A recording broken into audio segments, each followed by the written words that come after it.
There was a time when his voice carried across the stage of a national television show, American Idol. He called himself a music pastor, a man of faith and music. And at 2:31 in the morning, on the 16th of February, 2026, that same voice was recorded on a call to 911. He was shouting that a burglar had broken into the house and shot his wife, Ashley. The quiet town of Tipp City, Ohio, believed a stranger had attacked. Investigators believed it too, right up until detectives walked toward a single door in the garage. What they saw there turned the whole picture upside down. Was there an intruder in the house, or had someone built the scene for them in advance? Late at night, the 16th of February, 2026, around 2:30, to be exact, 2:31, a call comes in to the Miami County 911 emergency line. On the line is a man on the edge of breaking down. He's gasping, repeating the same words over and over, almost screaming. Someone broke into the house. His wife has been shot. According to him, everything in the house is turned over, and the door that leads to the garage is wide open. Tipp City is a small town in the state of Ohio, a quiet suburb north of Dayton. People here know their neighbors by name. The streets are nearly empty of traffic at night, and a violent crime becomes something the whole town talks about for years to come. Calls about an armed home invasion almost never bring police out here. The caller gives his name, Caleb Flynn, 39 years old. According to him, he has just discovered that something terrible has happened in the house, when, until that point, he believed everything was fine. The dispatcher hears a man who, judging by his voice, is in an extremely agitated state. Every sentence comes out broken and frantic. From the call, a picture takes shape. A sudden attack by a stranger in the middle of the night. A family that became the random victim of a burglar. The dispatcher follows protocol. The address is logged, a unit is dispatched. Patrol officers head through the quiet streets of Tipp City toward the Flynn home. They're driving toward what, in that first minute, looks like a tragedy that burst in from the outside. A break-in, violence, a random victim. That's how the man on the phone describes it. But what the officers will see inside, and what they'll begin to notice around the house, will step by step diverge from his account. For now, there is only a voice in the night and an address, with cars and flashing lights already on the way. Caleb Flynn's name is known well beyond a single town in Ohio. Many years before this night, his face appeared on screens across the country. He competed in the 12th season of American Idol, the major vocal television show that tens of thousands of people audition for every year, hoping to be heard.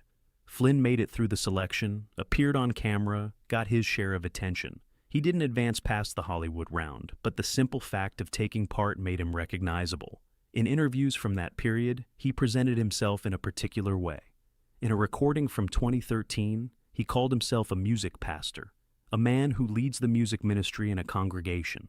That image inspires trust almost automatically. Faith, music, service to people. A big stage with a song. The public saw not just a contestant, but a man whose life, it seemed, stood on solid ground. Then the show ended, and life went back to its usual course. Flynn lived in a small town, he was married, he didn't show up in the celebrity news. Those who remembered him from the screen kept in their minds that guy from Idol who was a pastor. To his neighbors, he was just a man living nearby. Neither of those things hinted at what was about to happen. That contrast is what makes the case so striking. Society treats a stranger with a criminal past one way. It treats a man whose public image was built on music and faith very differently, and it raises a question that will follow this case all the way to trial. How well can anyone really know a person from how they look on a stage or on camera? For now, the fact remains. A voice that once aired on a national show is now heard on a recording of a 911 call, and it sounds nothing like before. But at the center of this story is not a television biography. At the center is a life that ended that night. Ashley Flynn, 37 years old, Caleb's wife, was killed. The people who speak about her knew her not from the screen, but from the everyday life of a small town. Ashley worked in the Tipp City schools as a substitute teacher.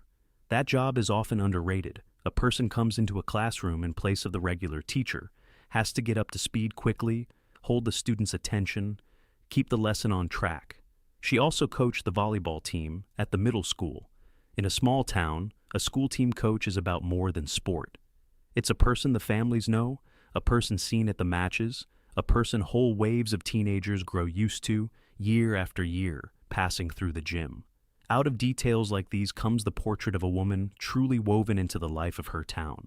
The school community, teachers, parents, children, knew her personally. That's why the news of her death struck not some abstract victim from the news, but a specific circle of people who had seen her alive just days before. In towns like this, a loss like this is felt almost physically. The gym, the substitute schedule, a familiar face in the hallway. All of it suddenly tied to a criminal case. The couple lived together in a house in Tipp City. From the outside, it looked like ordinary family life. A television passed for one of them, schoolwork for the other, a quiet suburb, a shared home, nothing that would end up in the news. Patrol officers arrive on the night call, go inside, and find Ashley Flynn dead. From this moment, the question stops being a domestic one and becomes an investigative one. What exactly happened in the house before the 911 call will have to be established not from words but from evidence. And the first thing the officers see at the scene, at first glance, matches what they were told over the phone. The doors open to the officers in uniform. They enter the house on a report of an armed intrusion, and in the first minutes, the surroundings confirm what they heard. Ashley Flynn is dead. The nature of the injury points to a gunshot wound. This does not look like an accident or a sudden illness. It looks like the deliberate use of a weapon. On the bedroom floor are 2 spent shell casings. A casing is left behind after a shot, and from it, the type of weapon can be determined. Here the talk is of a 9mm pistol, a common weapon, but a specific one, and it left a physical trace right there at the scene. Caleb Flynn is right there. He is emotionally distraught, and his behavior, at first glance, fits the role of a man whose home has just been attacked. He keeps talking about a burglar, about an intrusion, about someone, a stranger, having gotten into the house. His account sets the frame in which the officers begin to look at the scene. A nighttime attack by an outsider, a victim who had no time to do anything, a husband who discovered it all. That frame matters. The first version of any case largely determines where the investigators look. If a stranger really did break into the house, it makes sense to look for signs of a break-in, foreign fingerprints, a disturbed order, the path the intruder used to come in and go out. That's where the investigation begins. It goes to check the presumed point of entry, that very garage door Caleb mentioned in the 911 call. At this stage, the scene looks like a tragedy that burst in from outside. But methodical work at the scene is built so that the version is tested not with words, but with the physics of the space. And that test will soon cast doubt on everything that was said over the phone. The house has not yet had its say. At the foundation of everything lies a single account. According to Caleb Flynn, a stranger got into the house that night, and he is the cause of the tragedy. Caleb points to the garage door as the path the intruder used to get inside. Everything the officers see in the first minutes, he explains through this scenario. Intrusion, attack, escape. In the early stage, the scene does not directly contradict this account. The house is large, the night is dark, emotions are at their limit. The robbery version sounds logical.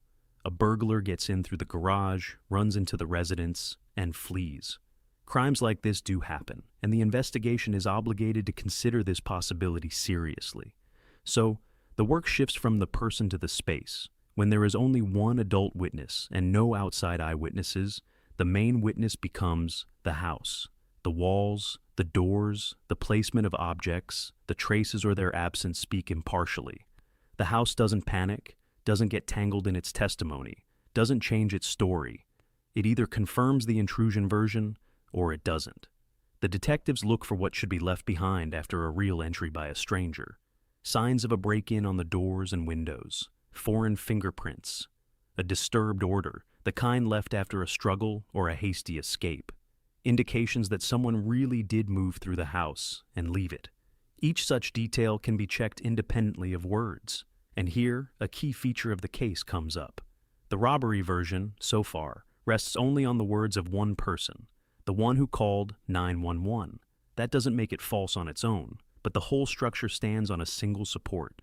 And if the physical evidence doesn't back it up, it collapses entirely. The investigation needs to understand whether the burglar account can survive a meeting with what is actually in this house. it all comes down to a single detail of the surroundings. The side door of the garage, according to him, had been left open. This is the central element of the intrusion version. It was through this door, as claimed, that the stranger entered the house at night. If this door is the point of entry, then traces of an outsider's presence should have been left around it.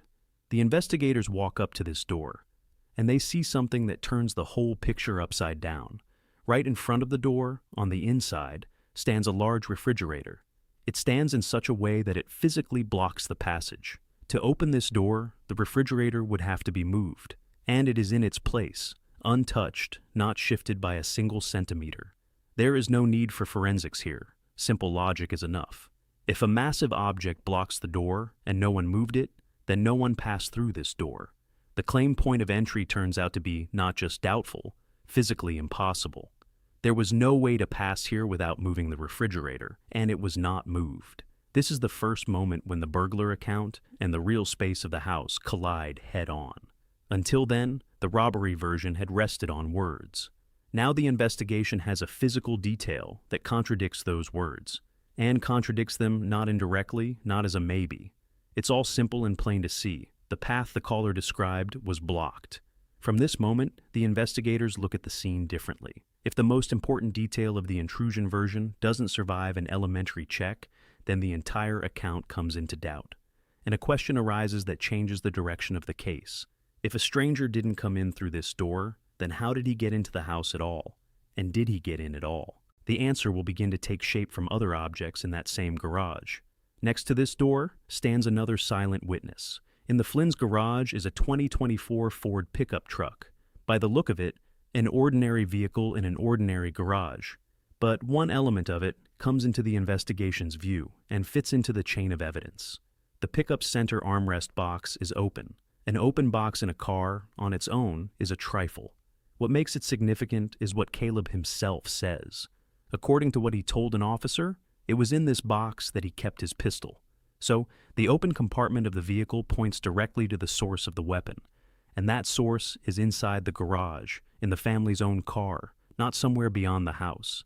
The investigation connects the dots: 2 spent shell casings on the bedroom floor, a 9mm pistol, and the open box of the pickup, the place where, according to Caleb himself, that pistol had been kept. Not one of these details says the weapon was brought in by an outsider. On the contrary, everything points to the fact that it was already in the house, in a place known to the owner, and was taken from there. For the robbery version, this is a second heavy blow. First, the claim point of entry collapsed. The refrigerator blocked the door. Now, the weapon is in question too. There are no traces that a stranger brought it, but there is a direct indication of an internal source. The picture of an outside attack loses one support after another. By this point, the investigation is no longer looking at a fatal robbery case. Before it is a scene whose key details seem chosen precisely to tell a story about a burglar. But on closer inspection, they fall apart. And a new, far heavier question arises. Who built this picture this way, and why, so that those who came on the call would believe it? Here the case turns over for good. According to investigators, there was no break-in and no burglar at all. According to the prosecution, the man who discovered what happened and called the emergency line altered the scene himself, so that it would tell the story he needed. In the court documents, a characteristic phrasing is used. The actions led to the responding officers being, in effect, led down a false path. This is the legal way to describe what in plain words is called staging. The open side door Caleb pointed to, and the open box of the pickup, in this version, stop being traces of an attack. They become elements of a setup, details arranged to create the appearance of an intrusion. If you accept this version, the logic of the scene reads in reverse. The door is open, not because someone came in through it, but because it was supposed to look like the intruder's path, and the refrigerator gave away that inconsistency. The pickup's box is open not because a stranger was searching for valuables, but because, by the owner's own account, that's where the weapon was kept. Every detail that was supposed to point to a burglar, on inspection, points inside the house. Into the same construction, the investigation also fits the 911 call itself. The panic, the screams, the account of an intrusion. In the prosecution's version, this is not the reaction of a victim of circumstance, but part of a constructed picture, the first and loudest element of a story that people were meant to believe. So, the suspicion shifts entirely. Before, at the center stood an unknown stranger who had to be found. Now, at the center is the one who called. From a search for a burglar, the case turns into a case about who created a burglar on paper, and in the layout of the house, and why. The next step belongs to a grand jury, which will have to decide whether all of this is enough for a formal charge. A few days after that night, everything moves from the realm of examining a scene into the realm of procedure. On the 19th of February 2026, the Tipp City police arrest Caleb Flynn and place him in the Miami County Jail. The man who, on that first night, reported an intrusion is now in custody. On the 18th of March 2026, a grand jury returns an indictment. It contains 11 counts. This is not one general accusation, but a detailed structure in which different sides of what happened are described in separate charges. Among these 11 counts are aggravated murder and 3 counts of murder. Several phrasings for a single event are standard prosecutorial practice. Each charge describes the act from its own legal angle, and at trial, the jury will have to weigh them separately. The indictment also includes 2 counts of assault with a dangerous weapon, a separate classification for the use of the pistol. The very set of counts matters not only legally, it shows that the prosecution is building the case not as a story of a random outburst, but as a description of a constructed line of conduct, both the act itself and what happened around it. The grand jury agreed that there are sufficient grounds for a trial. With the indictment returned, the case officially leaves the investigation stage and moves into the courtroom. Now the question is not whether there is suspicion, but whether the prosecution can prove its version in court, and how the very man it was brought against will answer all these counts. A separate part of the indictment concerns not the scene or the weapon, but the people around the case. Within that same indictment are counts that directly reflect the central theory of the investigation. 3 of the 11 are tampering with evidence. These charges are not about the act itself, but about what, according to the prosecution, was done to the scene afterward. They legally fix what, at the level of the examination, looked like staging, an altered setting, details arranged to lead the investigation astray. Specifically, these are those same details from the garage: the door blocked by the refrigerator, the open box of the pickup, the account of a burglar. In the prosecution's construction, all of this turns into the assertion that the evidence was deliberately altered. In addition, the indictment includes 2 counts of witness intimidation, a separate and important detail. If tampering with evidence concerns objects in the setting, then witness intimidation concerns people. It means that, according to the prosecution, pressure was applied not only to how the scene looked, but to those who might have something to say about the case. Here it is important to keep the wording precise. Everything listed is the prosecution's position and the content of the indictment, not facts established by a court. The grand jury decides whether there are sufficient grounds for a trial, but it does not deliver a verdict. The defense will contest each of the 11 counts separately. Whether Caleb Flynn himself agrees with this construction is decided at the next procedural step, the arraignment. At the arraignment, the accused gets to speak. Caleb Flynn states that he does not admit guilt. He denies all 11 counts in full: the aggravated murder, the murder counts, the assault with a weapon, the tampering with evidence, and the witness intimidation. This is a key moment for understanding the entire case. The robbery version he laid out in the 911 call is, in essence, not withdrawn by his own position. He simply does not admit what the prosecution is building. The case becomes a direct confrontation of 2 pictures. On one side, the prosecution's version of a staged scene. On the other, the defense's position, which denies that construction. The court will have to decide between them. Caleb is kept in custody.